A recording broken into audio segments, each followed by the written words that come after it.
Oye, tío, en los días complicados, en los días esos que parece que se te acaba el mundo y, bueno, pues las nubes son grises, está lluvioso, e incluso el suelo puede estar un poco resbaladizo también. Me gusta pensar en todo lo que podemos aportar a la sociedad y, bueno, pues todo aquello que nos hace como seres humanos y creo que todos tenemos algo que podemos aportar. ¿Sabes lo que puedo aportar yo? ¿A dónde quieres llegar con esto? A ver. Que he sacado una línea de camisetas, tío, que son la polla. Te las puedes comprar, ¿eh? Te lo digo. Mira, este es milink.com y ahí te metes a comprarte las camisetas. Te van a ayudar. Te lo digo en serio. Me mata el... Es que esto viene porque el otro día Carlo me mandó un post que era de un influencer de fitness que, bueno, que hacía un post con una reflexión filosófica. Bueno, tampoco era filosófica, más de mindset y tal. Y acababa el post con algo tipo nueva línea de calzoncillos Procis. Entonces, esto me hizo mucha gracia, ¿no? Y a partir de aquí pues viene todo esto. Así que nada, creo que algo estamos haciendo mal, Carlo, porque no estamos vendiendo calzoncillos. O sea, no estamos vendiendo calzoncillos, eso es cierto. Al menos deberíamos sacar calzoncillos etos, tío. Calzoncillos etos. Para el hombre, bueno, a ver, ropa interior etos también para las chicas. Ropa interior, siempre. Claro, pero sí, tío, calzoncillos etos. Para el hombre con valores. ¿Qué te parece?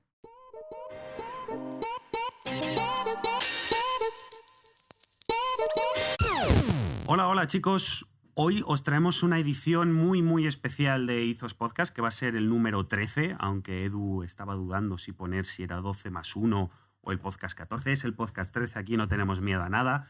Y vamos a hablar de muchísimos temas hoy, demasiados quizás, no, nunca hablamos de demasiados, pero sobre todo de donde nos vamos a centrar es en la percepción que tenemos de la vida, de diferentes cosas, y cómo eso nos afecta en nuestro día a día, en la toma de decisiones, en la forma de que pensamos, etcétera, etcétera. Vais a ver en la siguiente prácticamente hora y media que Edu y yo vamos a entrar a un montón de charcos en los que la gran mayoría no estamos de acuerdo, pero lo importante de esto es que hacemos por escuchar al otro y hacemos por hacernos entender y que el otro se pueda poner en los zapatos del uno, ¿no? Entonces, sin más, aquí os dejo este podcast número 13. ¡Vamos con ello!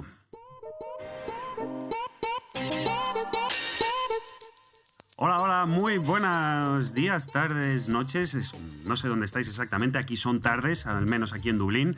Y estoy al norte, más o menos, de Edu Barrecheguren. ¿Qué tal, cómo estás? Hola, ¿cómo estás? Esta vez me pillas en Marbella, que nos hemos retrasado, chicos, en los podcasts por mea culpa. Ha sido mi culpa, que tuve una última semana en Florida con muchos viajes y se me complicó el poder cuadrar horarios con Carlo, pero estamos de vuelta. Ya estamos de vuelta y no, hoy no vamos a hablar de fitness y no, hoy tampoco sé de lo que vamos a hablar, así que cuéntame porque es que, joder, esto parece una gincana. ¿Has estado viendo mis historias de Instagram? He estado viendo tus historias de Instagram. Pues por ahí así van los tiros para empezar. Así que voy a empezar por hacerte una pregunta. Esta pregunta la hizo Rory Sutherland, que es vicepresidente de Ogilvy, que es una agencia de publicidad. Y la pregunta es, ¿prefieres ganar 50.000 euros al año y que el resto ganen 30.000? ¿O prefieres ganar 80.000 al año y que el resto ganen 100.000? Pues ¿sabes qué? Bueno, entiendo que 30.000, 50.000 y 80.000 y 100.000 acaban siendo en una misma línea de gasto. O sea, tú piensas, no pienses en una inflación o en cambios por la oferta y la demanda. O sea, no pienses en que esos 80.000 se devalúen. Piensa en que son 80.000 que son más que 50, básicamente. Pues honestamente, a mí me importaría bastante poco ganar un pelín menos de dinero sabiendo que el resto de la sociedad como mínimo tiene un poder adquisitivo mayor que el mío, que eso ya supondrá que podrán, digamos, tener una vida decente. Y te lo estoy diciendo totalmente, ¿verdad? Vaya fanegas que eres con tu buenismo barato. No es buenismo barato y te voy a explicar por qué, y lo hemos hablado bastantes veces. Vamos a ello. Pero tú y yo, y muchísima más gente, pero aquí como estamos tú y yo, podríamos estar ganando mucho más dinero dedicándonos a cualquier otra cosa, en cualquier otro tipo de negocio, etcétera, etcétera. Y sin embargo estamos haciendo lo que estamos haciendo básicamente porque, entre otras cosas, se nos da bien, pero también porque nos gusta aportar algo a la sociedad.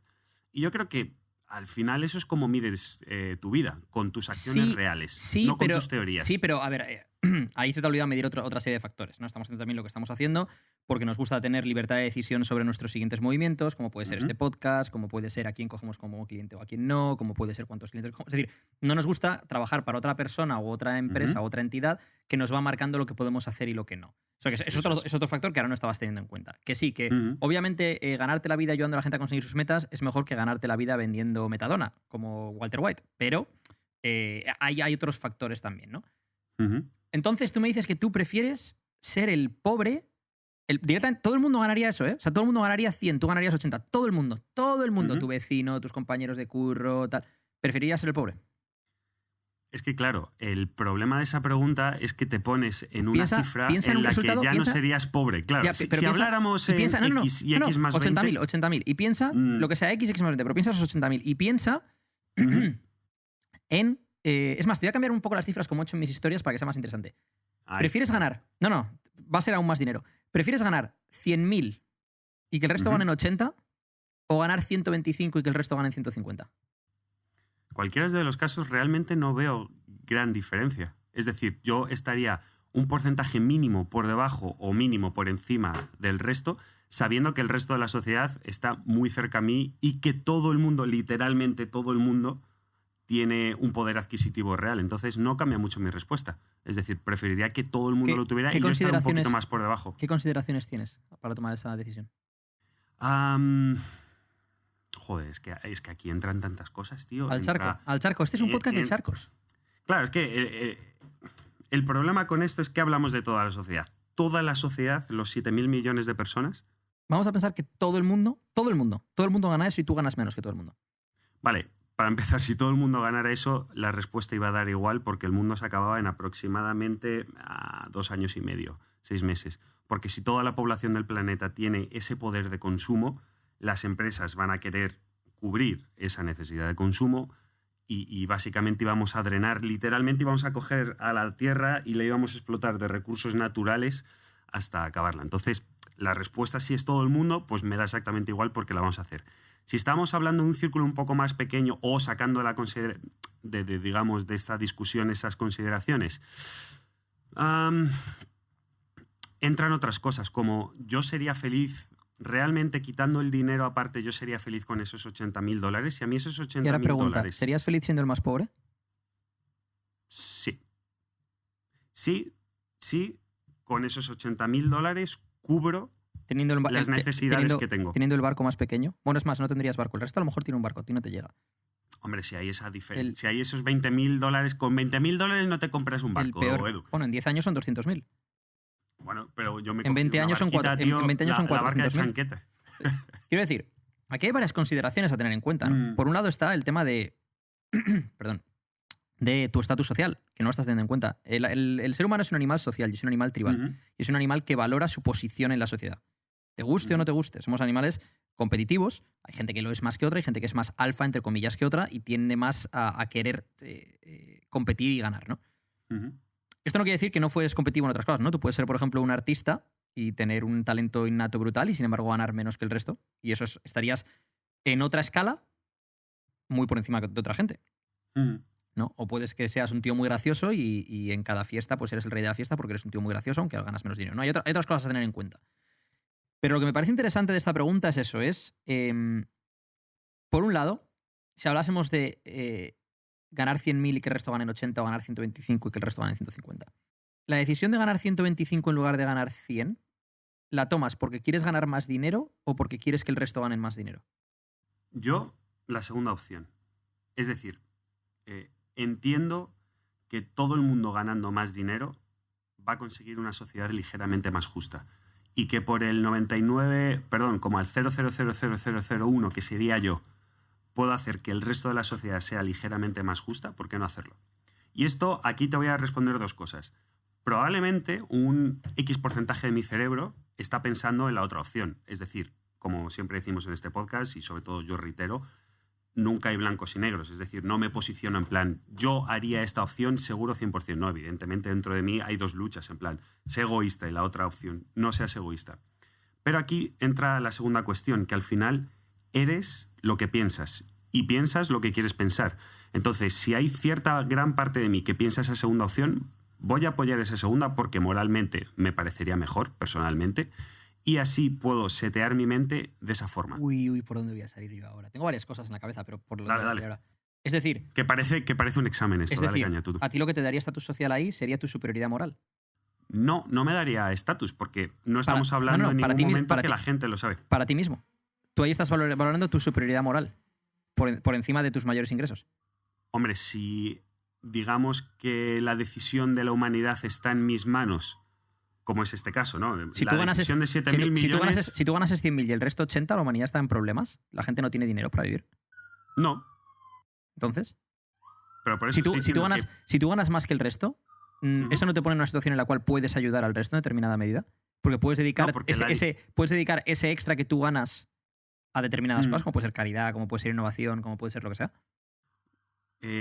No, porque sería una persona que puede dar para caridad en contra de 99.000 personas, por Vale, y poner ahora un vamos a número entrar, que puedan dar con ahora vamos a caridad. entrar en el siguiente punto. ¿Y si entrase en juego la ley de la oferta y la demanda y la inflación? Es decir, Claro, ahí es otra cosa. de evaluación. Vale, ¿y ahora qué eliges? ¿Tú ganas 100 y el resto 80 o tú ganas 125 y el resto 150? Déjame darle una vuelta, porque claro, cabrón, tú has podido pensar sobre esto durante 3 días que debes de llevar haciendo stories y yo no. Ahora, dime tu opinión. Vale. Desde ayer, pero me vale. Dame tu opinión. Yo 100.000 y el resto 80, seguro. ¿Por qué? Teniendo en Seguro. cuenta la inflación. Bueno, pues por varios motivos.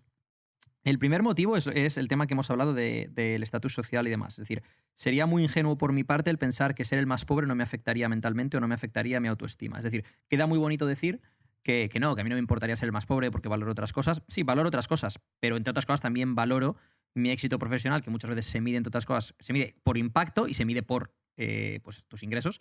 Y sí, en cierta medida, sí que es algo que valoras. Es decir, el dinero no lo es todo, ni muchísimo menos. Yo soy el primero que valoro muchas cosas más allá del dinero. Podría ganar muchísimo más dinero trabajando muchas más horas y prefiero trabajar menos horas y tener más tiempo libre y poder viajar y lo que hemos hablado antes del tipo de trabajo que hago. Pero soy realista con mi forma de pensar, no digo que tú no lo seas. Yo me conozco a mí mismo, hablamos de mirarse al espejo y ¿Sabes la historia? Y sé que prefiero la primera opción. Básicamente es que tus acciones en tu día a día me dicen más que irías o que vas a por la segunda opción que a por la primera. Y a lo que me refiero con esto es, no te definen ni tus pensamientos, ni tus teorías, ni cómo dices que ves la vida, sino que normalmente lo que te define como persona para el resto del planeta Tierra es tus acciones. Y tus acciones en el día a día me dicen más de la segunda que de la primera. Pero es que, a ver, entiendo lo que dices, pero es que cuando entramos ahí, o sea, Carlos dice esto porque yo valoro más el tiempo libre que el dinero. No soy una persona que le importe el bling bling, es decir, el llevar cosas de marca porque sean de marca, ni tal coche, tal otro. O sea, no me importan ese tipo de cosas. Pero ahí lo que entra es que yo lo que valoro mucho es la libertad y el tiempo de ocio, aunque el tiempo de ocio lo dedique al estudio.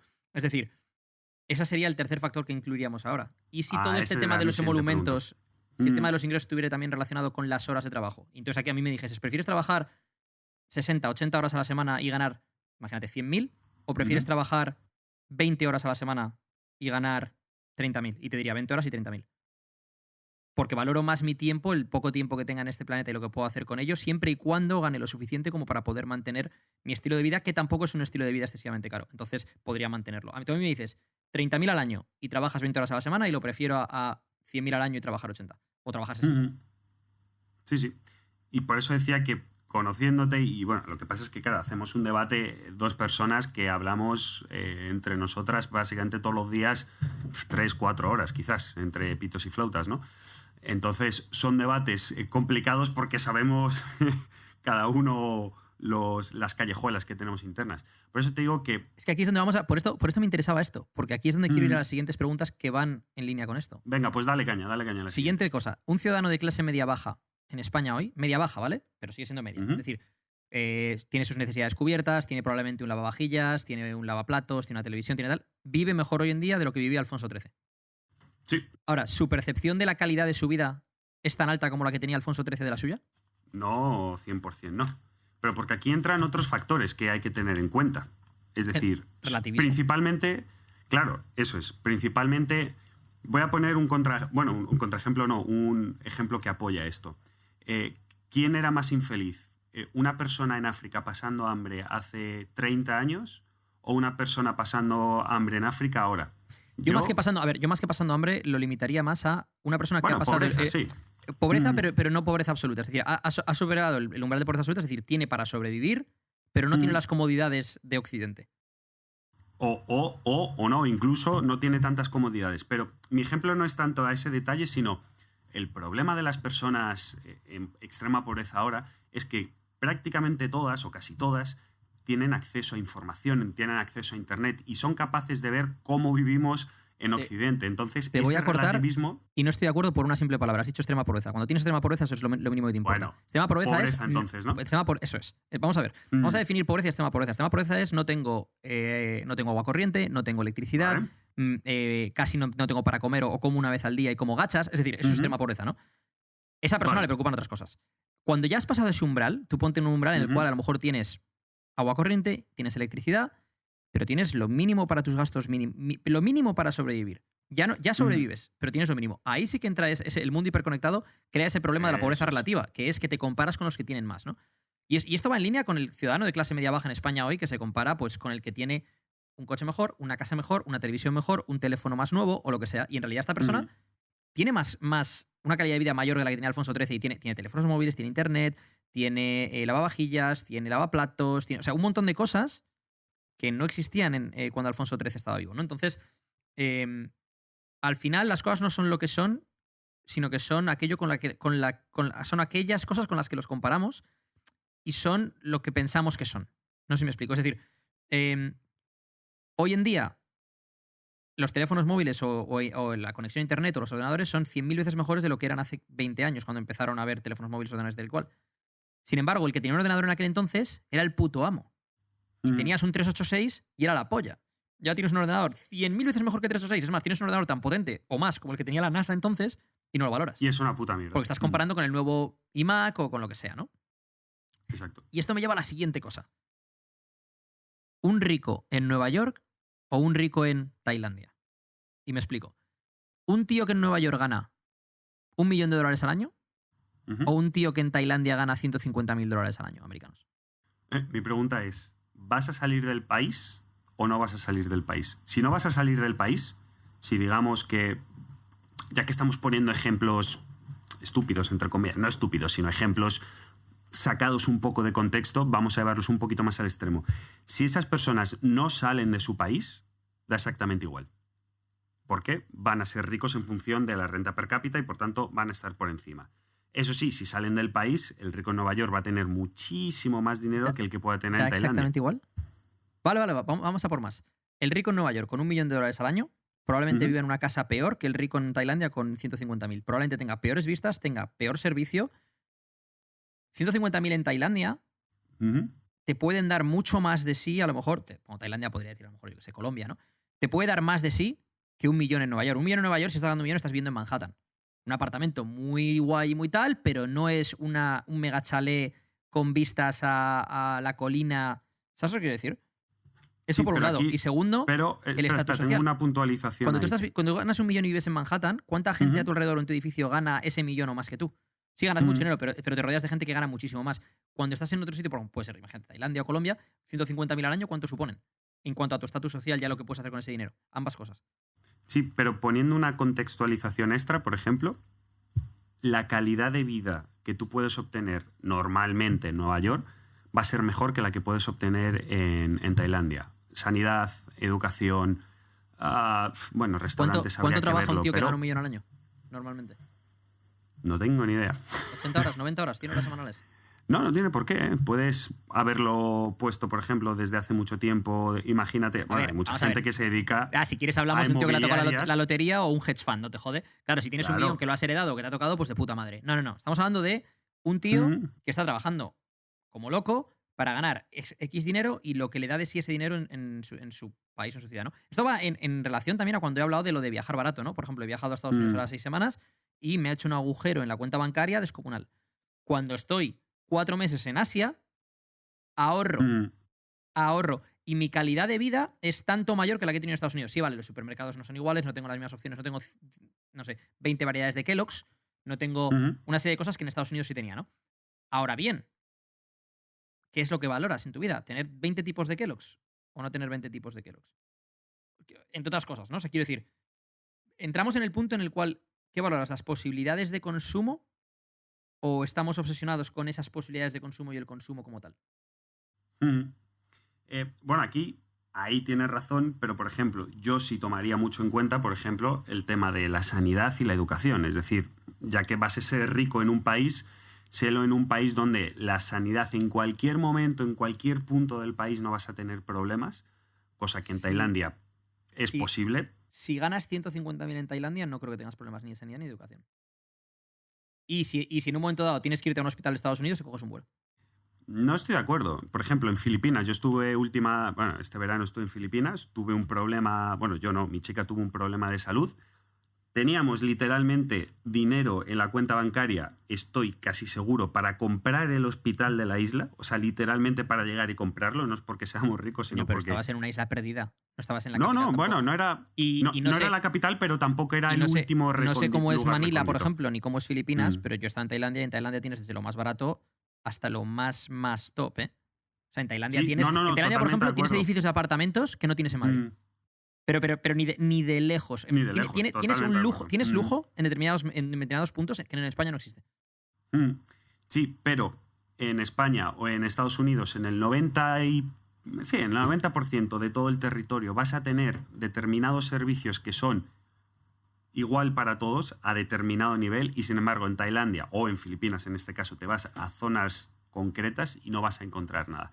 O lo mismo pasa con la educación. Imagínate que tienes un hijo, no es lo mismo criar a tu hijo y poder llevarle con 1 millón de euros que ganabas a una muy buena escuela en Estados Unidos que llevarle a una escuela en Tailandia. Probablemente, sin criticar nada a Tailandia, probablemente cualquier escuela buena de Nueva York sea muchísimo mejor que el top 10 de escuelas de Tailandia, ¿no? Bueno, eso ya sería entrar también en que tengas hijos, no tengas hijos, en qué quieres usar tu dinero y demás, ¿no? Seguimos con el siguiente punto. Demonizar el dinero versus valorarlo por encima de todo. Es decir, hay gente que demoniza el dinero, que parece que ganar más dinero te hace mala persona, y hay gente que valora el dinero por encima de todo, ¿no? O sea, estamos hablando del blanco y el negro. Pero hay grises.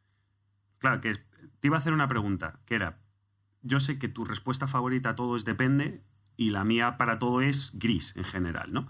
Pues esto yo creo que lo importante es encontrar ese gris. Es decir, está muy bonito demonizar el dinero cuando o no tienes dinero y por tanto pues lo demonizas, o cuando tienes mucho dinero, que me da igual.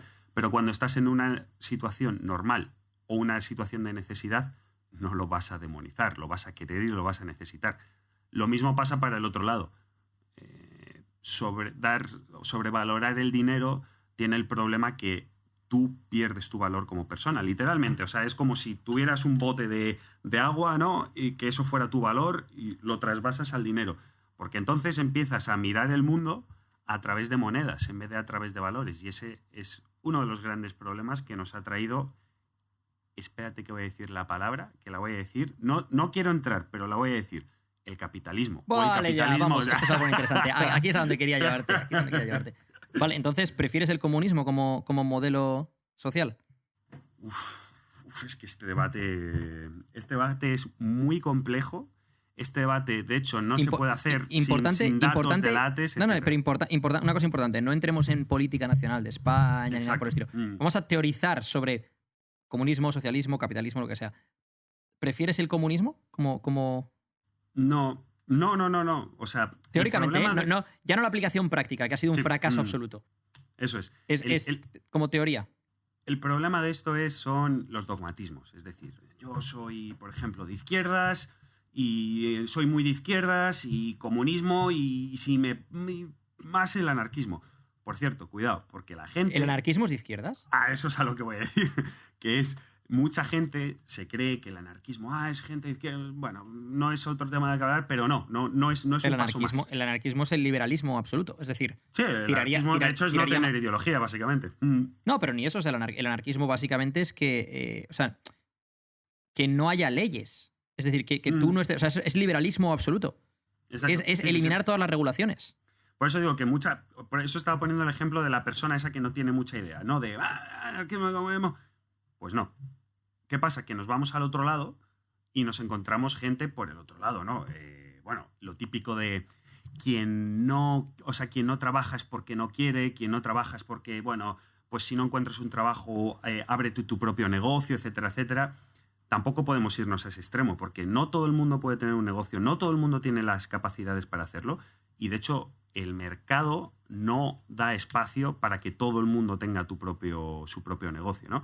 Entonces nos metemos... ¿No te mojas?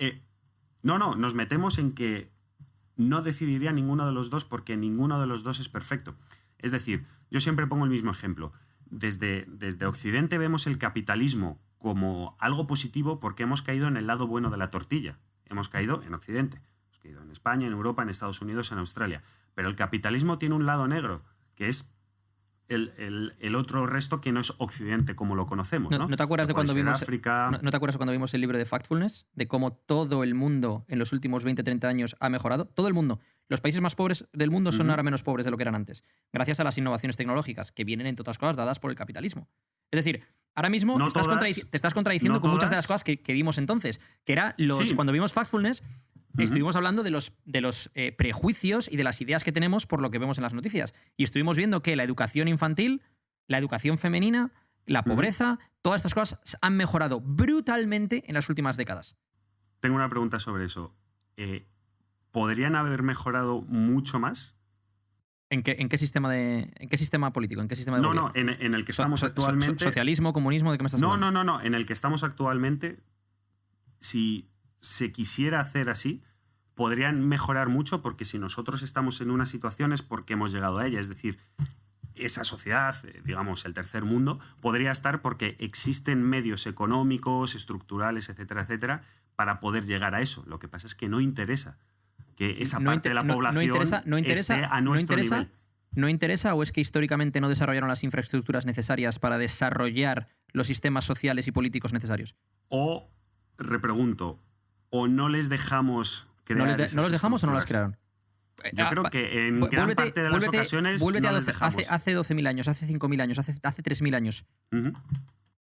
¿Por qué? ¿Tú has leído un libro de Jared Diamond? Si no, te recomiendo que lo leas, llamado Armas, Gérmenes y Acero. No lo has leído seguramente. Y es un libro que explica por qué de la superioridad europea. Y la superioridad europea no tiene nada que ver con la raza, como se quiso creer durante mucho tiempo y demás. Eso es obvio, ¿no? Pero en el libro, en todas cosas, te explica que, de hecho, hay tribus de Nueva Guinea en las cuales el cociente intelectual es más alto que el cociente intelectual promedio europeo. ¿Por qué? Porque como todavía tienen la ley del más fuerte, entre comillas, para sobrevivir, sobrevive el más listo, el que no muere porque nosotros tenemos como dice Pedro Vivar, la supervivencia regalada. Esa gente no tiene la supervivencia regalada, con lo cual no sobreviven todos, solo sobreviven los más espabilados, ¿no? Entonces incluso el cociente intelectual ahí es más alto que el promedio europeo. Pero Armas, Gérmenes y Acero, muy recomendado a cualquier persona que esté escuchando este podcast, trata de por qué la sociedad occidental o por qué el mundo europeo, diríamos, entre comillas, ¿no? Desarrolló, aunque también China y Japón también entrarían dentro de esa parte, desarrollaron unas sociedades que les permitieron ser las sociedades dominantes del mundo. Y en todas las cosas fue porque desarrollaron unas infraestructuras, desarrollaron un ejército. Porque gracias a desarrollar un ejército, pudieron desarrollar, vale, ahora tenemos un ejército que nos permite defendernos del resto o conquistar al resto. Y ahora, gracias a eso, no tengo que preocuparme de ese área. Entonces puedo desarrollar una serie de infraestructuras en las cuales tengo gente que se especializa. Y esa especialización es lo que da lugar a ese desarrollo tecnológico. Entonces, sí, pero ¿no les hemos dejado o es...? O sea, ¿quién no les ha dejado? Es decir, ¿de qué estamos hablando ahora? ¿Del siglo XVIII y la esclavización? ¿O estamos hablando de cómo se llegó a ese punto? Porque cuando éramos todos tribus todos, ¿por qué unas tribus llegaron a formar sociedades como el Imperio Romano o el Imperio Griego y otras sociedades seguían siendo pueblos germanos o pueblos africanos, tribus y demás? Total, a ver, lo primero, y esto que no creo que sea una respuesta súper válida porque tiene muchas lecturas, es pequeñas decisiones. Las pequeñas decisiones cambian la historia. Literalmente, la pequeña decisión de que esa persona pensara vamos a poner esta barrera aquí y vamos a crear un ejército son pequeñas decisiones que probablemente toma una sola persona y que el siguiente cree que esa es una buena decisión y la va tomando. ¿Vale? Pero ahí nos vamos mucho y aquí entran otras cosas como factores ambientales.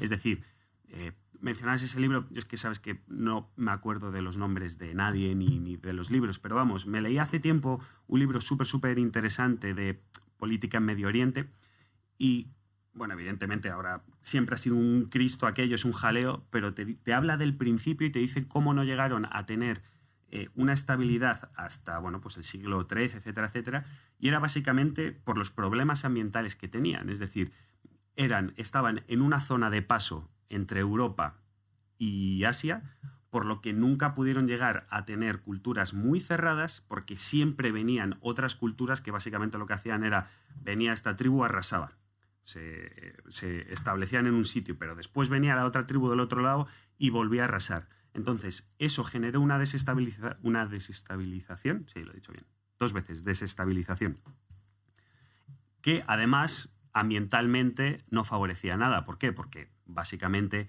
tenían sequías, por tanto, esa estabilización las tenían que deshacer y se tenían que mover 100 kilómetros al norte, pero es que 100 kilómetros al norte de repente había una humareda de no sé qué, tenían que dejar todo y tenían que moverse. Entonces, aparte de las mini decisiones que te comentaba, que se han ido tomando, también factores ambientales como este o factores de localización influyen muchísimo. O sea, si nos vamos a la antigüedad, obviamente es la zona mediterránea la que tenía ese pues, por el comercio y demás, por una serie de cosas que también favorecían el comercio de ideas, no solo el comercio de bienes, ¿no? Pero ¿qué pasa, por ejemplo, en las Américas? ¿Qué pasa con los mayas, los incas, los aztecas? ¿Por qué no desarrollar una sociedad, por ejemplo, como la sociedad del Imperio Romano, del Imperio Griego o los egipcios? De hecho, las desarrollaron. El problema no que no se sabe muy bien... No hasta ese punto. Pero no hasta ese punto, pero lo que no se sabe es que en un momento desaparecieron. El libro, no hasta el punto de lo que se desarrolló en Europa, porque se ha visto. Pero el punto del libro desarrolla tres puntos. Armas, que es lo que te he dicho, la creación de un ejército, lo cual ya te permite que tengas una infraestructura creada para otra serie de cosas, ¿no? Infraestructuras políticas, infraestructuras sociales, educativas y demás. Es decir, pasas de ser cazador-recolector a establecer una sociedad en un sitio fijo, a tener gente especializada, desde los profesores hasta los que son políticos, hasta los médicos, porque tienes un ejército que te permite defender ese enclave y incluso dominar a otros y adquirir cosas de otras culturas y demás. ¿Y cómo se ha tomado esa decisión, por ejemplo? Espera, eso es armas. Gérmenes es, en Europa, los descendientes de las sociedades antiguas europeas no son, y por esto vuelvo al tema de lo de Nueva Guinea que te he dicho antes, no son los que tenían el cociente intelectual más alto, sino los que tenían el sistema inmune más fuerte. Fueron los supervivientes de la peste. Tú estás aquí porque algún antepasado tuyo sobrevivió a la peste. Y la peste se cargó a gran parte de la población europea. Mientras que los que están en Nueva Guinea, que no se han expuesto a virus como esos, incluso a virus como la gripe, por eso luego nosotros cuando llegamos, por ejemplo, a Sudamérica, una gripe se carga a todo el mundo. Han sobrevivido por otra serie de cosas, ¿no? Lo que hablamos antes, a lo mejor sobrevivir al pillaje, sobrevivir a una serie de animales peligrosos y demás. Es decir, han sobrevivido porque son espabilados, no porque tengan un sistema inmune más fuerte. Entonces ahí entra el segundo punto.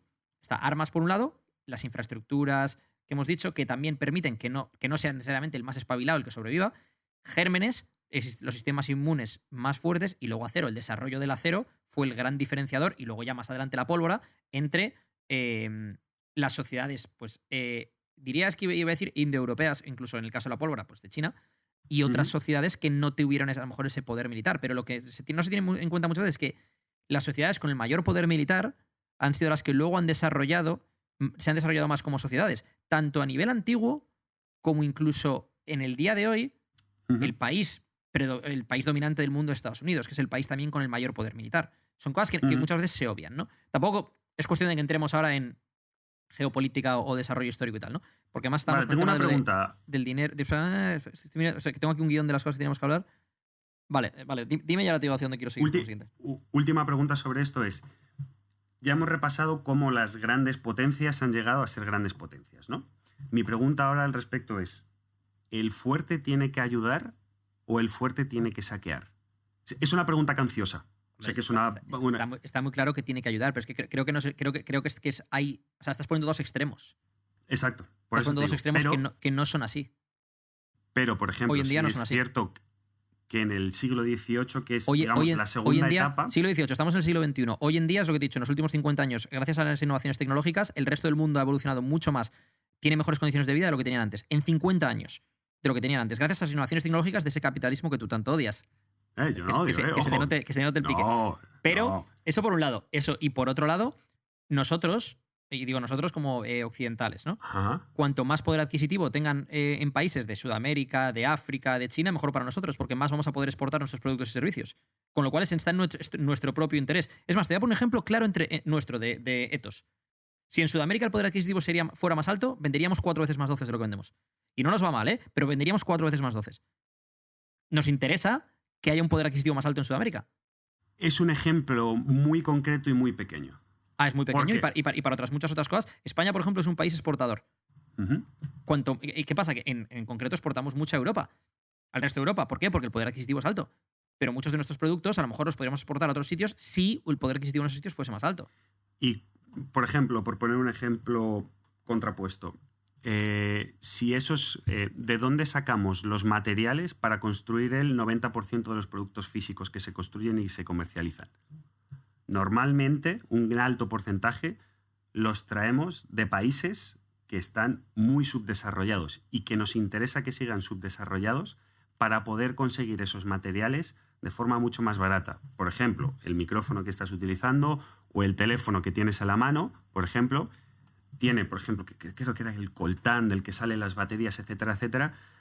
Te recomiendo que veas uno de... Bueno, hay varios reportajes, el que quieras, de cómo sacan el coltán en África, que es básicamente, tienen minas explotadas por guerrillas africanas que son pagadas por las empresas extranjeras y que consiguen el precio del coltán muchísimo más barato que si fuera una extracción en un país tal, porque tendría unos costes de producción, un fee, un IVA, etcétera, etcétera. Y se consigue de una forma súper barata, por ejemplo. Entonces, eso es a lo que voy, que es, los ayudamos de una forma, pero los saqueamos mucho más de lo que les podríamos estar ayudando porque nos interesa que todo lo que podemos sacar de ellos sea de un sistema económico desestructurado y que sea lo más barato para nosotros posible. Dicho esto, ¿Hablas de nosotros como la sociedad occidental o hablas de empresas en concreto? Ese es otro debate muy, muy bueno. Pero en general lo hablo como sociedad que engloba las empresas, por decirlo de una forma, ¿vale? El tema de las empresas. Y espérate, y te lo digo, para que no quede raro esto, te lo digo hablando con un micrófono y con un teléfono que están hechos con eso. Es decir, que no me puedo poner muy moralista cuando yo compro esos productos, ¿vale? Simplemente es para que tengáis un poco el concepto, ¿no? Vamos a pasar al siguiente tema. Este tema me interesa mucho lo que hemos estado hablando, pero llevamos casi 40 minutos de podcast y aunque este creo que se va a ir a hora y 20, hora y media. Sí, vamos a avanzar. Sí, porque es que si no, todos estos temas los podemos dejar para otro día. Pero me parece bastante interesante. Con el tema de las empresas, hay una cosa que me parece muy interesante y sobre todo muy interesante en España en concreto, ¿no? Que es la demonización del empresario. Cuando el empresario es el que crea puestos de trabajo, es el que crea empleo, es el que genera también innovación. Es decir, se critica mucho, en España está mucho con el tema de lo del salario mínimo y obligar a los empresarios a pagar más, por un lado. Se critica mucho al empresario. Lo que no se entiende es que el 80-90% son pequeñas y medianas empresas. No es Apple. Y estas pequeñas y medianas empresas pagarán al empleado lo que ese empleado le valga a esa empresa. Es decir, lo que ese empleado le esté generando a esa empresa más un pequeño beneficio. Pero aparte se pagan muchos impuestos en seguridad social y demás por ese empleado. ¿Qué quiere decir esto? Que lo que no se dan cuenta muchas veces es que cuando subes ese salario mínimo, creas dos problemas. El primer problema, que es que se va a contratar a menos gente. Porque tú como empresa generas lo que generas y si este tío no me vale, no me genera... Si yo tengo que pagarle a un tío 1.300 en lugar de pagarle 900, y esto va en el segundo problema también, pasa lo siguiente. Si yo a ti te puedo pagar 900 y tú no tienes experiencia, acabas de salir de la universidad, por ejemplo, o de un curso de grado superior y no tienes experiencia, yo te puedo contratar por 900. Y a medida que se desarrollen tus habilidades y que te vayas adquiriendo responsabilidades y te vayas haciendo más importante dentro de la empresa, te puedo subir ese salario a 1.300. ¿Por qué? Porque ahora sí que me estás facturando lo suficiente como para que yo te suba ese salario. Sin embargo, si yo de primeras te tengo que pagar 1.300, lo que hago es que no voy a contratar a nadie que no me genere, porque para pagarte 1.300 a lo mejor tú me cuestas 2.000. A nadie que me esté generando como poco esos 2.000. No sé si me explico. Sí, el problema con esto... Lo primero es que estamos en una sociedad hipercompleja por muchos aspectos. Y no hay una respuesta válida para todo. Yo entiendo lo que dices y yo también pues soy empresario y veo todo eso. Pero yo creo, primero, la demonización de los empresarios en España está mal vista por lo que hacen las grandes multinacionales, no por lo que hacen los empresarios pequeños o los empresarios medianos, normalmente, en general. Estoy de Es decir, para mí, y esta es una opinión totalmente personal, uno de los grandes problemas de la sociedad actual, de toda la sociedad actual del mundo, no son los políticos, que también, no son el propio ser humano, que también, es principalmente las multinacionales. Vale, y ahora me voy a otra cosa. ¿Qué teléfono tienes? Exacto. Ese es el problema. ¿Qué teléfono tienes? ¿Un Samsung, un Apple? Tengo un Huawei. iPod? O sea, una multinacional. Exacto. Vale. ¿Sabes probablemente el sitio en el que más dinero he gastado yo en los últimos años? Amazon. Y así todo. Es decir, es otra cosa que también está muy fácil demonizar. El problema ahí está en que luego esta gente tiene exenciones de impuestos que no deberían estar en juego. Eso es otro tema distinto. ¿Por qué? Porque hay mucho lobby, porque hay intereses políticos de por medio. Es que el problema es que han conseguido legalizar determinadas cosas que no deberían ser legales, pero que gracias a su poder económico y su poder de fuerza han podido conseguir, pues por ejemplo, un montón de secciones fiscales que no entiendes cómo empresas como, no vamos a decir nombres, pero XX y X, ves lo que pagan al año, el porcentaje que pagan al año al Estado español, por ejemplo, y dices, ¿cómo es posible que solo estés pagando un tanto por ciento cuando una empresa normal, cuando tú y yo o cualquier otro empresario vamos a pagar el 38% o el 40% de impuestos sobre sociedades? Ese es el gran problema. Yo creo que uno de los problemas, estoy de acuerdo ahí, es cuando he dicho yo, por ejemplo, el tema del salario mínimo. A mí ya sabes que me gusta mucho hacer de abogado del diablo, ¿no? De ponerme, de debatir las ideas. Cuando estaba en económicas hacíamos mucho eso, ¿no? Se planteaban dos ideas opuestas y había que debatirlas. Y ahí a lo mejor tenía la clase, esa clase en concreto, imagínate, economía internacional, ya teníamos un martes, y este martes me toca defender esta postura y el martes que viene me toca defender la otra. Y tengo que pelear con días siguientes con el que defiende la suya y yo defendiendo, para que vieses un poco las dos caras de la moneda, ¿no? Entonces, en ese sentido, lo comento por eso, porque muchas veces la gente no ve el impacto que tiene, por ejemplo, el tema este de los salarios mínimos, en la creación de empleo. Porque además el tema de la creación de empleo es muy sencillo. Cuanto más consumo haya, más empleo va a haber. Para que haya más consumo hay que bajar los impuestos. Entonces esto ya me voy a un tema de cómo veo yo la sociedad, ¿no? Si hay menos impuestos, todo será más barato, ¿no? Desde tomarte un café hasta comprarte un teléfono. Con lo cual la gente comprará más.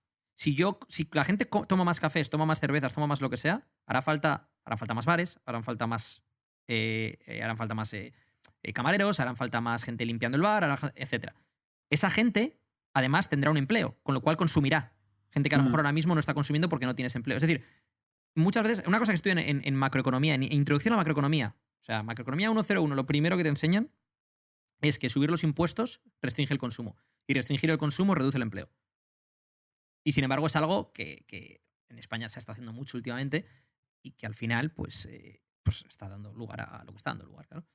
Yo voy a decir algo que no se escucha mucho en España ni en la vida en general, que es, no voy a opinar sobre este tema en concreto porque no estoy lo suficiente formado sobre ello. Y es algo que además me da bastante pereza, el tema de los impuestos. Entonces fíjate que alguien ha dicho eso en algún momento. La economía y tal, ¿no? No, y luego... Bueno, sí, la economía ok, pero el tema de impuestos, contratación, no contratación. De hecho, derecho laboral, que lo estudié en Derecho Laboral 1 y 2, vamos a entrar, no recuerdo ni una frase. Te quiero hacer una serie de preguntas sobre impuestos sin que tú estés formado sobre ello. Simplemente opinión... Sí, opinión genérica. Sí. ¿Qué opinas del impuesto sobre herencias? Es decir, que tú vayas a heredar algo y el Estado te taxe eso que tú vas a heredar. Ostras, es que ¿Crees que es justo o que es injusto? Es súper político. ¿Crees que es justo o injusto que el gobierno esté taxando pues los bienes que tú heredas de quien sea, de tu padre, de tu tío, de quien sea? ¿Con contexto o sin contexto? Como quieras, adelante. Es que el contexto de esto es que cuando se habla de estas cosas, lo que se está intentando hacer ahora mismo en España es quitar la taxación. La imposición sobre grandísimas herencias. Estamos hablando de millones y millones de euros. Entonces, eso afecta a muy poco porcentaje de la población, que no sabemos por qué tienen tanto poder, pero sí lo sabemos, porque van a heredar millones de euros. Entonces, para mí, sí deberían estar tasados porque no es un dinero que tú te hayas ganado con el sudor de la frente. Vale, ahí es donde hay un debate. Y el primer debate es esa parte, ¿no? Que dicen, hay gente que dice, ¿por qué no vamos a taxar eso? No vamos a poner un impuesto a eso, cuando, sin embargo, si tú en una empresa, por ejemplo, subes 1 o 2 escalones y ganas más, pagas más impuestos porque ganas más. Es decir, te estoy taxando el que tú te hayas esforzado y hayas ganado galones dentro de tu empresa, pero no te taxo el que tú heredes, ¿no? Hay gente que dice que ese es el motivo, porque si taxo el sudor de tu frente, como dices tú, ¿por qué no voy a taxar un regalo, entre comillas? En mi opinión es un robo. Es un robo, tal cual. En mi opinión es un robo. Te están robando a tu familia. O sea, es decir, alguien entra ahora mismo en mi casa, coge la silla y se la lleva. ¿Por qué? Ah, no, bueno. Es que para mí es un robo. Así de sencillo. Lo veo como un robo. Ahora bien, ahora entramos a hablar del tema de los impuestos y de la escala de impuestos. Para mí, que una persona que gane, hay diversos escalones, ¿no? Que gane X dinero, pague un porcentaje mayor de sus impuestos, me parece un robo también. Es decir, si tú tienes que pagar, imagínate, un 25% de impuestos, ¿por qué hay alguien que tiene que pagar un 45%? No, es que gana más dinero, ya bueno, pero es que un 25% sobre sus ingresos ya es mucho más de lo que pagas tú. Es decir, un 25% sobre 1.000.000 de euros son 250.000 euros. ¿Por qué le vas a cobrar un 45%? Si ya está pagando impuestos como para que le pongan carreteras de oro. O sea, y para que cuando vaya a la sanidad le estén con abanicos esperando a la entrada. Pero aquí ya entramos en tema claro, político. Yo tema aquí político.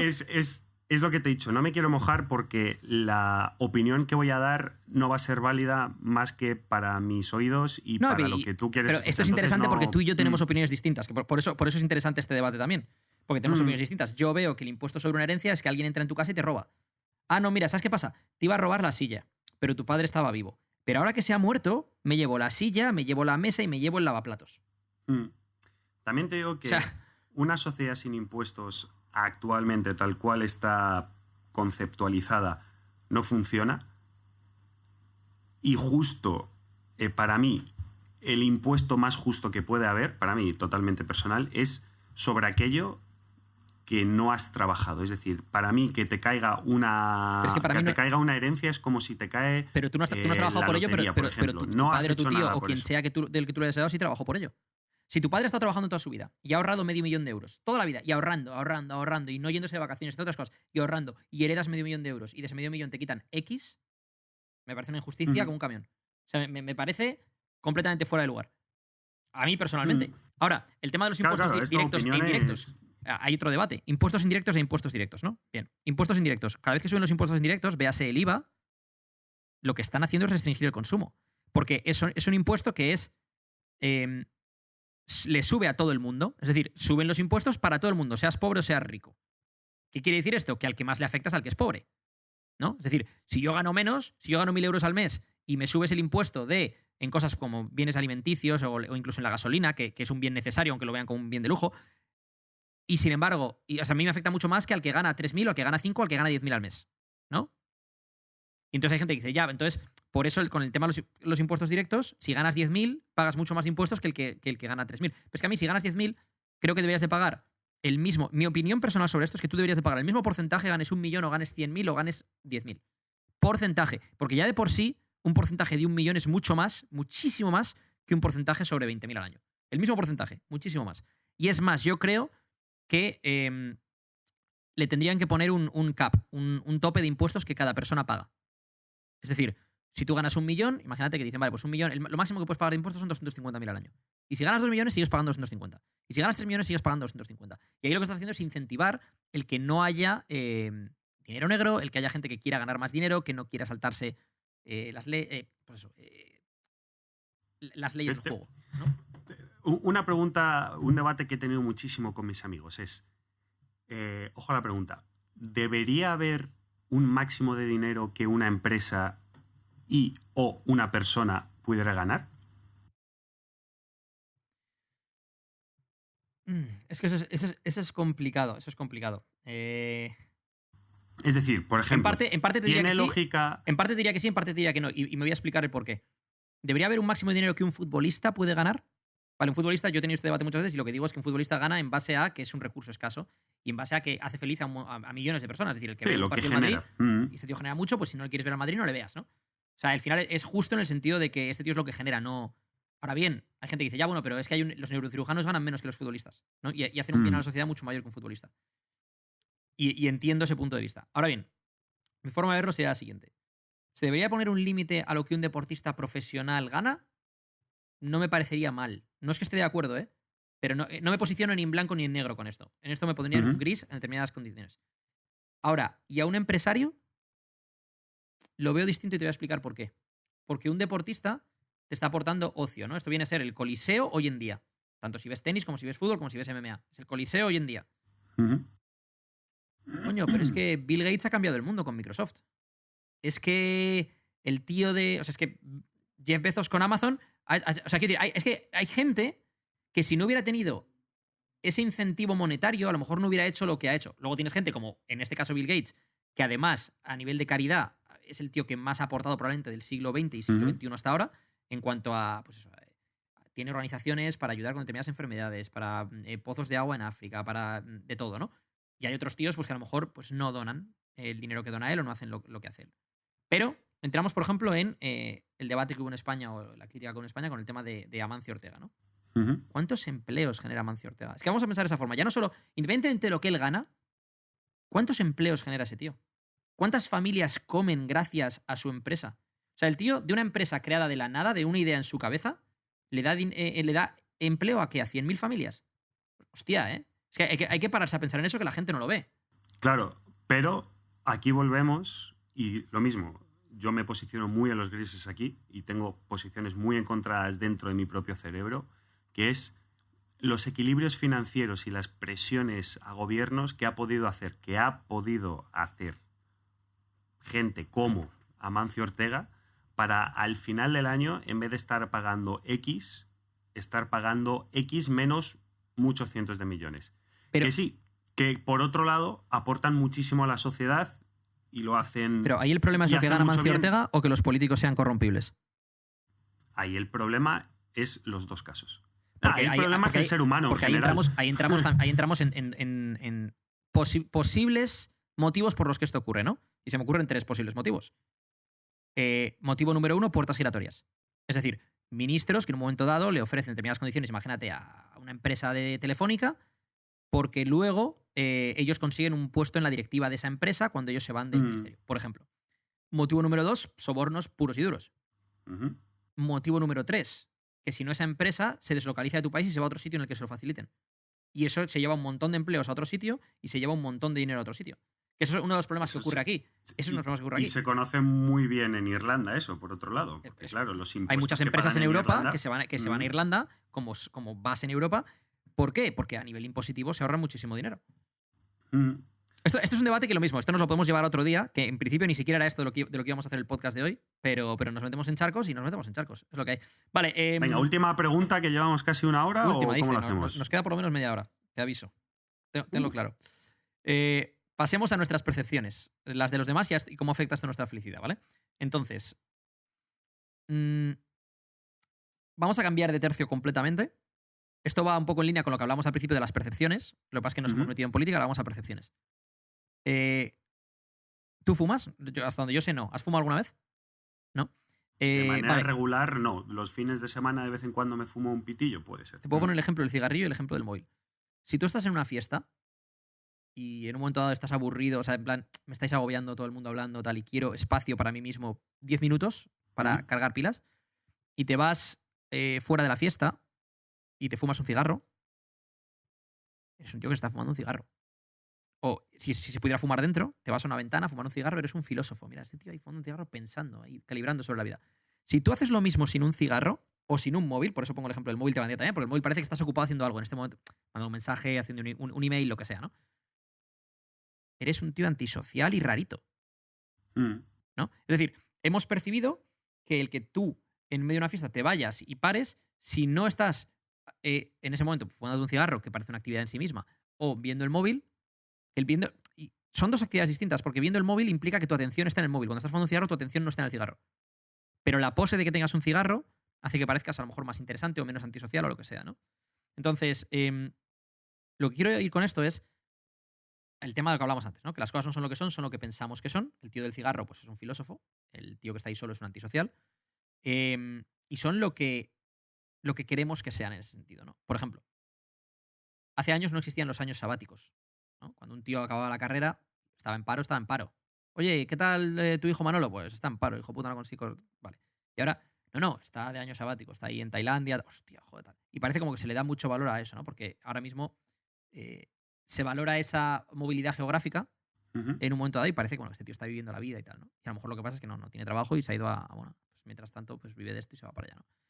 Entonces, lo que quiero decir con esto es que hay muchas cosas que tienen un cierto valor psicológico, que tendemos a medir las cosas de forma newtoniana, de forma como ingeniería, ¿no? Como números. Por eso vuelvo al tema de lo del dinero también antes, ¿no? En lugar de ver el valor psicológico que tienen las cosas, ¿no? El año sabático tiene un valor psicológico. Es como, imagínate, estás en paro, es lo mismo. Tú estás en paro en España, estás cobrando poco dinero y tienes mucho tiempo libre. Tú estás de año sabático en no sé dónde, ya no sé que tengas un negocio online, estás cobrando poco dinero y tienes mucho tiempo libre.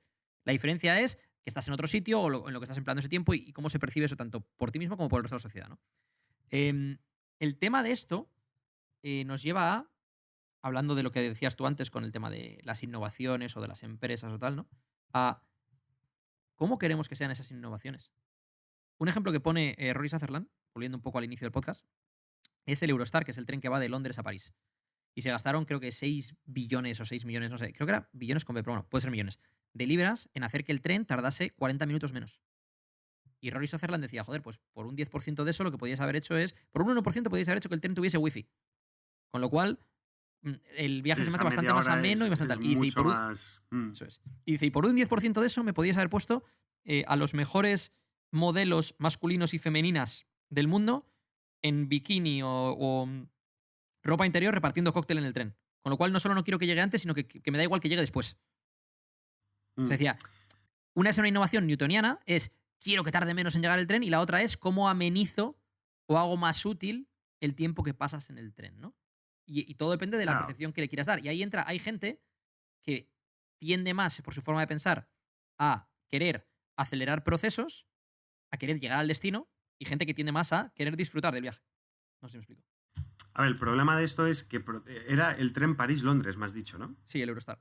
Claro, el Eurostar, el problema, la realidad supongo, y no tengo los datos delante, pero que el gran porcentaje de personas que utilizan ese tren lo hacen como vía de trabajo, es decir, en vez de coger el avión, por lo que sea, me viene mejor coger el tren.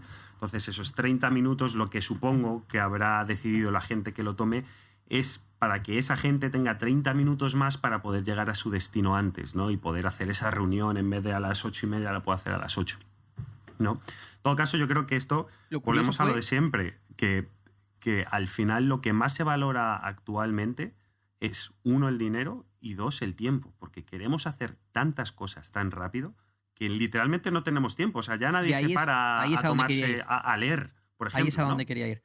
Ahí es donde quería ir y quiero ir ahí con esto. Es esa innovación tecnológica. Podría haber puesto el wifi antes, ¿no? Para que tu tiempo fuese más útil y además de más ameno. Pero no solo eso es.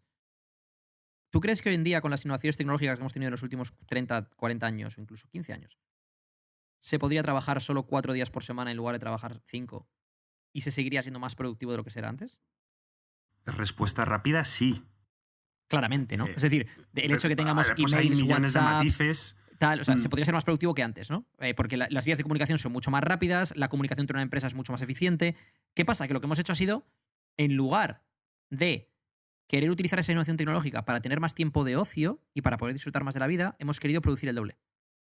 Pero hemos querido producir el doble sin pensar en los efectos que tiene para la inflación, para el consumo y para la oferta y la demanda. Un ejemplo que ponen es cuando la mujer empezó a trabajar, ¿no? Cuando, antes de que la mujer empezase a trabajar, se vivía con un solo sueldo. Y se podía comprar una casa y podía vivir una familia incluso relativamente grande con el sueldo de una persona, ¿no? En cuanto la mujer empezó a trabajar, al principio era como trabajaban 2 personas en la casa, el poder adquisitivo era mucho mayor y eso aceleraba todas las cosas que podían comprar o que podían hacer. ¿Qué pasa? Que llegó un momento en el cual se normalizó que trabajasen las 2 personas y eso hizo que subiese el precio de la vivienda, el precio del coche, de forma prácticamente igual a ese incremento del salario, sino más. ¿Qué pasa? Que hoy en día no te puedes comprar una casa con un sueldo promedio de una sola persona. O trabajan las 2 o olvídate de comprarte una casa. Entonces, con esto lo que quiero decir es fantástico que la mujer pudiese trabajar, es fantástico que tenga las mismas oportunidades profesionales. Ese no es el debate.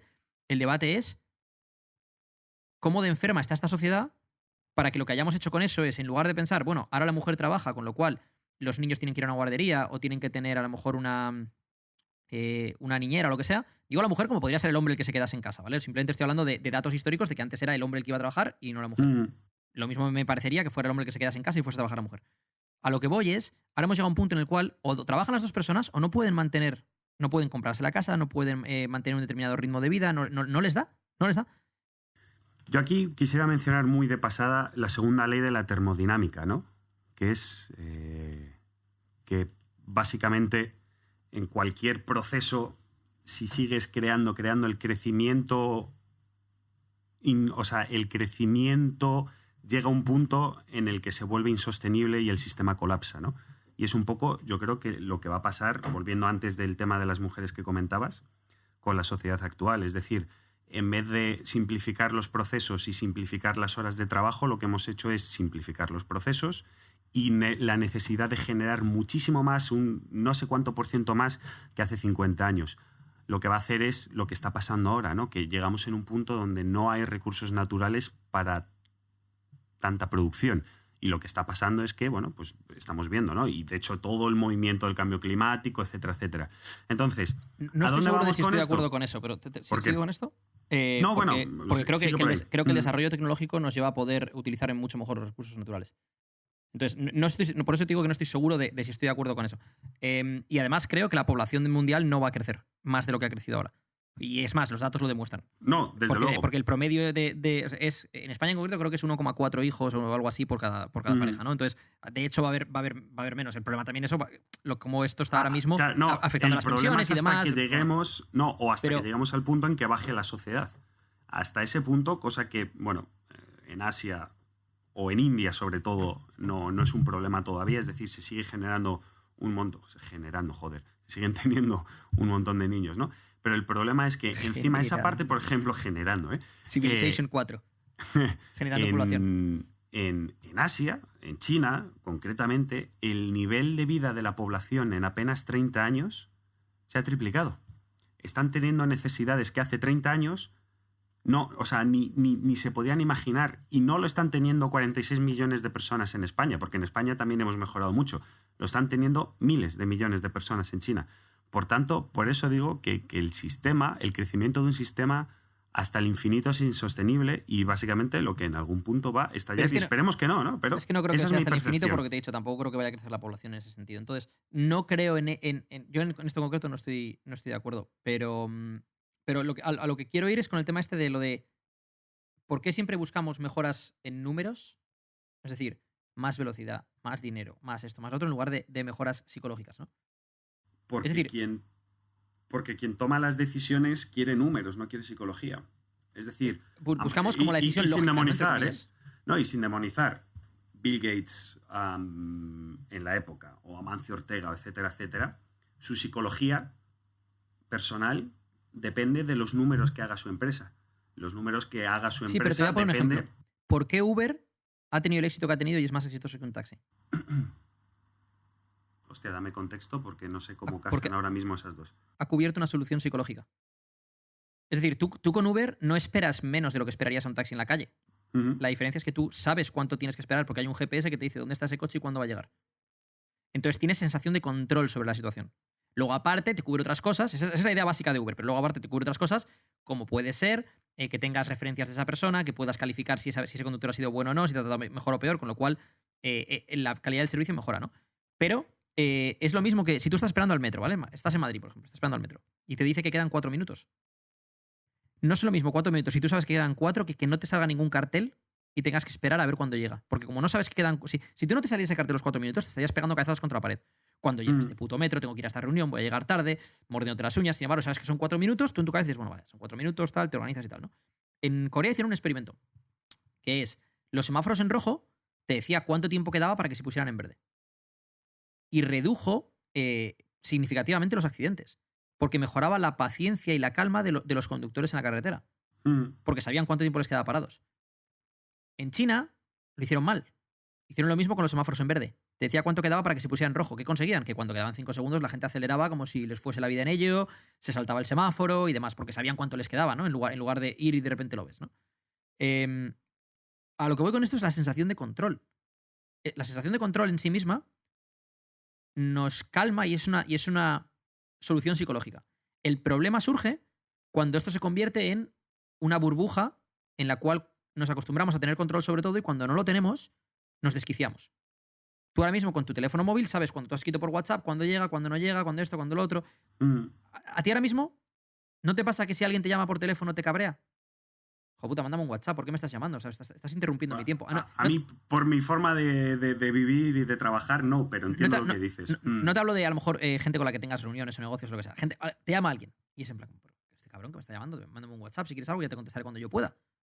¿Por qué? Porque estamos acostumbrados a tener control sobre nuestra atención. A decidir cuándo yo abro WhatsApp o cuándo... Eso es. Yo decido cuándo abro WhatsApp, decido cuándo hablo con alguien, decido cuándo veo un vídeo en Instagram o cuándo hago esto o cuándo lo otro. Decido cuándo veo algo en Netflix. No es la tele como antes que lo pongo ya a ver qué pasa y los anuncios. No, yo decido cuándo veo algo, cuándo dejo de verlo, cuánto tiempo, cuándo lo paro, cuándo no. Es decir, tenemos control sobre nuestra atención. Pero este mismo control lo tenemos sobre otras muchas cosas.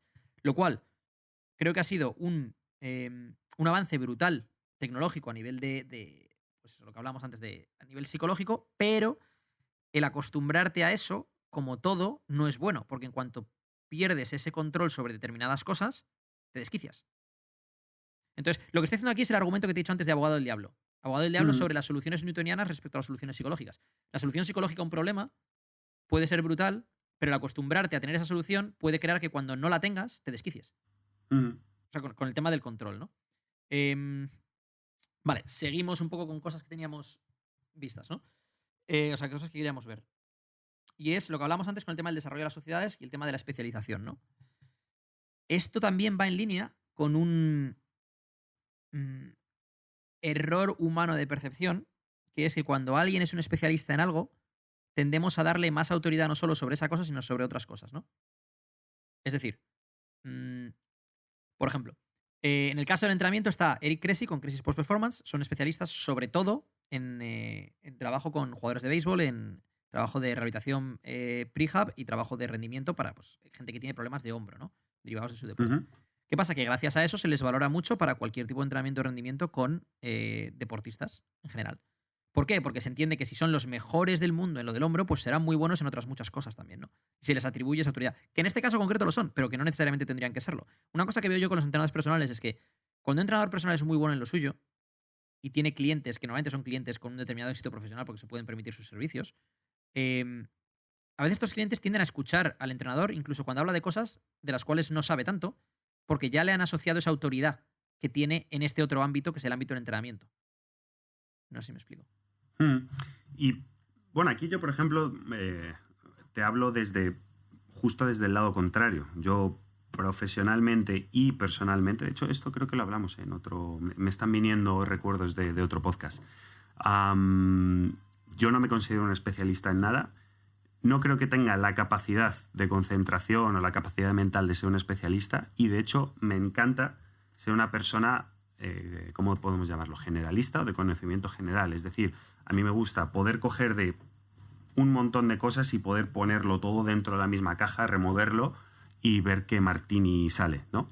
Para mí, esa es mi forma. No soy el mejor en nada, pero bueno en todo, ¿no? Eso es.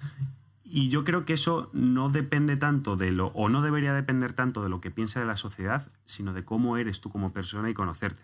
Es decir, sí, pero a lo que voy con esto, porque todo esto, para hilarlo, todo esto voy con el tema de las percepciones, ¿no? O sea, mucha parte de este podcast va en torno a las percepciones y cómo estas pueden estar pues, sesgadas o cómo pueden ser erróneas y demás, ¿no? Entonces, a lo que iba con esto es, por ejemplo, cuando salió Google y competía con Yahoo, Google se convirtió en un servicio de búsqueda, solo servicio de búsqueda. Mientras que Yahoo era un portal en el cual tenías el tiempo, noticias y no sé qué. ¿Qué pasa? Que la gente pensó, si Google solo hace servicio de búsqueda, será mejor el servicio de búsqueda que Yahoo, que además hace esto y lo otro. Y se le aportó a Google eso. ¿Qué pasa? Que luego Google ya se ha convertido en la mega empresa que es, ¿no? Lo que quiero decir con esto es que a lo mejor Yahoo era igual de bueno que Google y aparte de eso hacía otras cosas. Pero al hacer otras cosas, es decir, esto tiene dos connotaciones con la percepción. Una, cuando una persona solo hace una cosa, se tiende a atribuir que debe de ser muy buena en esa cosa respecto a otra persona que hace varias, ¿no? Es decir, si tú haces páginas web y además de eso haces podcast y además de eso haces esto y hay otro tío que solo hace páginas web, tendería a pensar que el que solo hace páginas web pues será mejor haciendo páginas web que tú, porque solo hace páginas web, ¿no? Y a lo mejor ni siquiera es el caso. No es el Por caso, otro lado, pero sí es cierto que sí es cierto que puede ser, normalmente en unas condiciones normales, o al menos hablando de trabajo, sí es normal que una persona que se dedica a hacer 8 horas lo mismo, es posible que sea mejor haciendo, por ejemplo, páginas web que una persona que se dedica a hacer otras muchas cosas. ¿Qué pasa? Desde luego tiene más tiempo para ser mejor, claro. Eso es. Pero ¿qué pasa? que esa persona la sacas de hacer páginas web, o, por ejemplo, le pides una página web que sea un poco más compleja, que requiera de otras cosas, que te requiera de una cultura general para saber asumir, por ejemplo, una página web de arte o una página web conceptual sobre una película. Ya no es tanto el saber hacer técnicamente una página web, sino el poder ver esa galería de arte o poder ver esa película, asumir lo que supone todo eso y saber trasladarlo. Eso igual, una persona que solo hace páginas web no va a ser tan capaz de hacerlo como una persona que sabe hacer páginas web, pero que además hace esto, hace lo otro, hace lo otro. ¿Por qué? Porque su percepción de la cultura es mucho mayor y mama de muchas más tetas que el que lo hace solo sobre la página web, ¿no? Entonces, es un ejemplo concreto y muy específico, pero yo creo que es buen ejemplo en este caso. No, pero me parece interesante porque esto viene un poco también al caso de, normalmente la gente que más dinero gana es la gente que puede solucionar problemas más complejos. ¿No? Es decir, si... A ver, ¿cómo lo explico? Un CEO de una empresa no tiene por qué ser un especialista en concreto en nada, pero tiene que ser capaz de evaluar muchas situaciones distintas, muchos problemas que pueden surgir en un momento dado, o sea, que tener una mente muy abierta para muchas situaciones, ¿no? Mientras que... O sea, yo el ejemplo que le pongo siempre a... Este ejemplo se lo puse a Juan Terrero, un amigo mío, ¿no? Que tiene una empresa.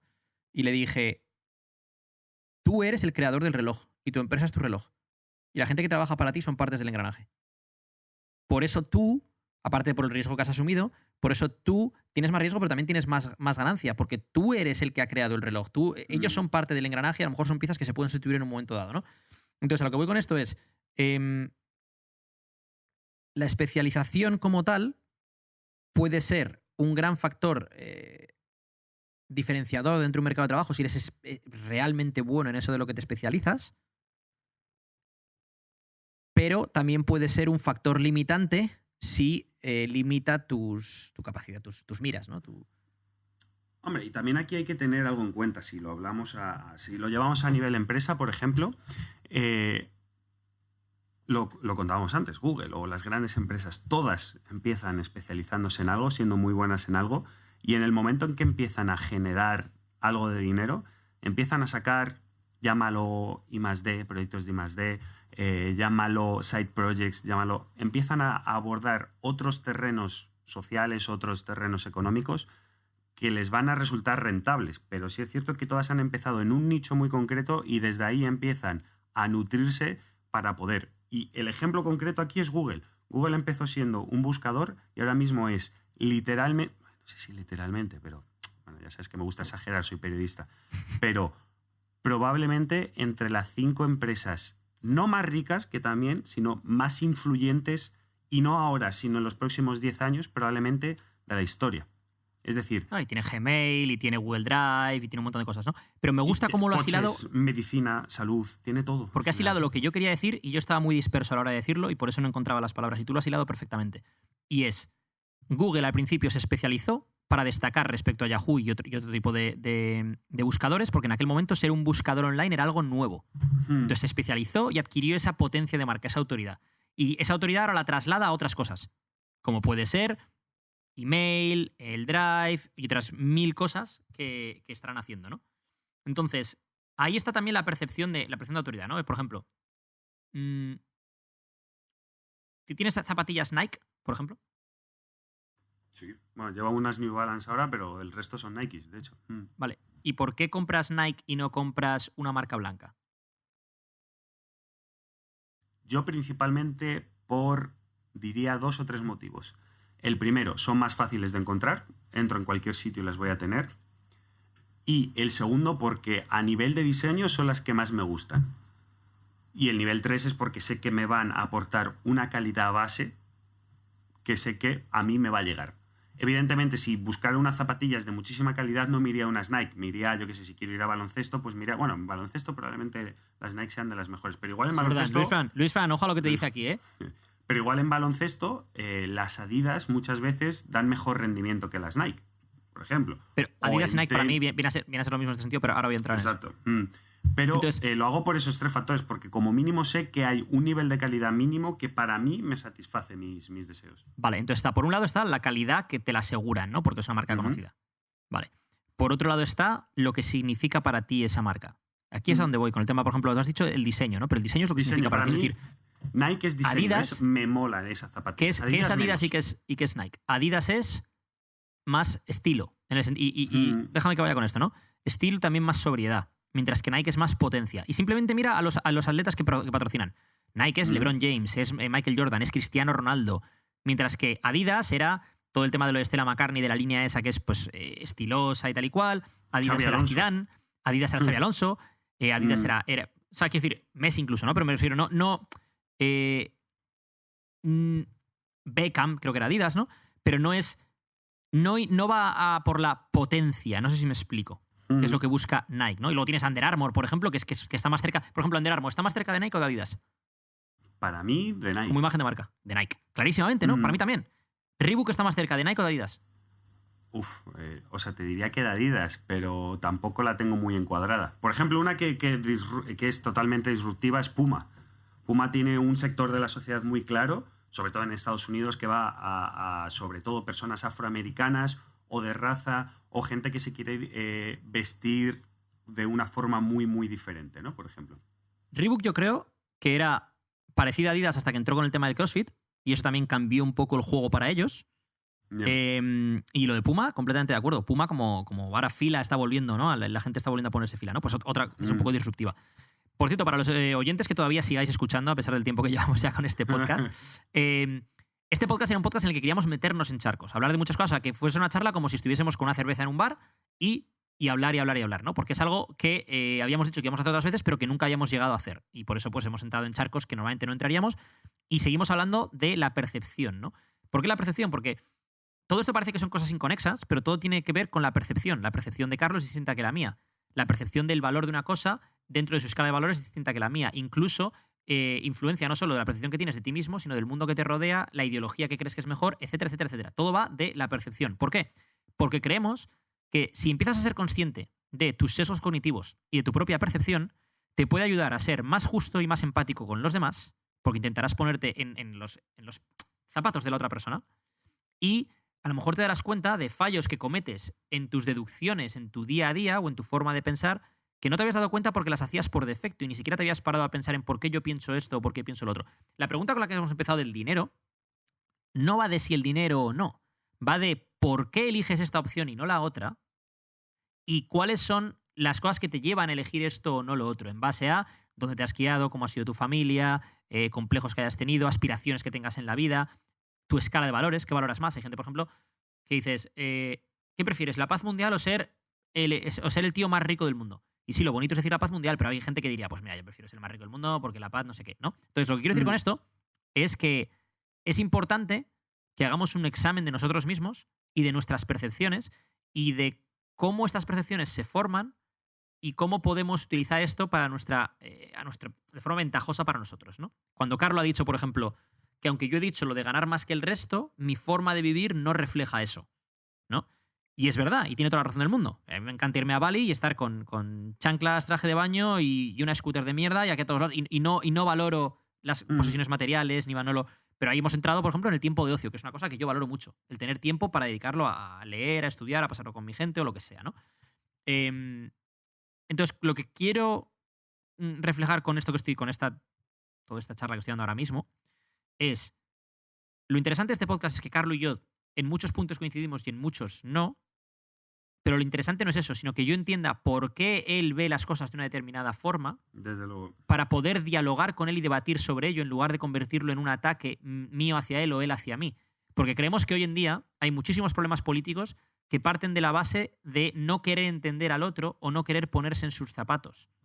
Es decir, si tú, por ejemplo, eres un empresario que genera muchísimo empleo, una cosa positiva, pero por otro lado tienes unos beneficios brutales, que no es negativo, tú vas a querer que los impuestos bajen porque te interesa que bajen. El empleado va a querer que le den un salario mínimo. ¿Por qué? Porque quiere poder tener más capacidad de consumo y poder llegar menos ahogado a fin de mes. Lo que intentamos con esto es enseñar las dos caras de la moneda. Si se sube el salario mínimo, el empresario a lo mejor no te puede contratar. O a lo mejor se contrata menos gente, a lo mejor esto, a lo mejor lo otro. ¿Vale? Que intentes ver cómo lo ve el empresario, porque a lo mejor ese empresario pequeño o mediano no tiene los beneficios que tú crees que tiene y a lo mejor sobrevive como puede y a lo mejor lo que tiene que hacer es despedir gente si ahora suben los salarios mínimos, ¿no? Y por otro lado, que el empresario también vea, oye, ¿cómo vivirías tú si ganases 900 euros al mes? ¿Te daría para esto, para lo otro, para tal? También es verdad que el empresario ha asumido un riesgo que el trabajador no ha asumido, pero también es posible que el empresario haya tenido una serie de facilidades, ya sea a nivel educativo o en un momento dado en la vida, que le han permitido llegar a ese punto, o su aversión al riesgo es mucho menor que la del empleado, que es una persona que prefiere una mayor certeza respecto a sus ingresos, ¿no? Todo esto va siempre en grises, grises, grises. No os quedéis en el blanco o en el negro, evaluad vuestros grises y los grises del vecino e intentar entender por qué su gris puede ser distinto al vuestro. 1 hora y 20, récord, ¿puede ser? Yo creo que sí, ¿no? Este puede ser nuestro podcast más largo. Oye, pues Edu, a pesar de las discrepancias más que reconocibles y más que por otro lado gustosas, porque esa es otra cosa que a mí me encanta, que es discutir con personas que piensan lo mismo que tú. Es discutir, vas a aprender algo de ello. Intenta rodearte, que es parte de los problemas de la sociedad, ¿no? Que es intenta rodearte de gente que piensa diferente a ti y aprende, no peleas sobre ello, ¿no? Intenta asumir. Muchas gracias por compartir con nosotros, chicos, esta hora y casi media y 21 minutos y 22 minutos que ha sido. Esperemos que os guste, dejar los comentarios que queráis y hablar sobre ello en nuestros posts que vamos a subir al respecto, tanto en Instagram como en iVoox, como en YouTube, como en todas las plataformas, porque para eso estamos haciendo hoy el podcast, ¿no? Para charlar, para que podamos ver diferentes perspectivas. Edu, ¿algo más que añadir? Abrir debate y que le deis una vuelta a las cosas. Yo creo que con esto ya está todo. Y bueno, como siempre, despedimos con esta música ya tan reconocible que probablemente sea la mejor música de entrada y de cierre de un podcast de la historia de la radiodifusión mundial. Edu Barrecheguren, muchísimas gracias por estar aquí con nosotros, como siempre. Gracias por todo, Carlo Marella con Y. Madre mía, no entremos en eso que me da. Un abrazo, chicos, nos vemos en el siguiente podcast. Hasta luego. ¡Hasta luego!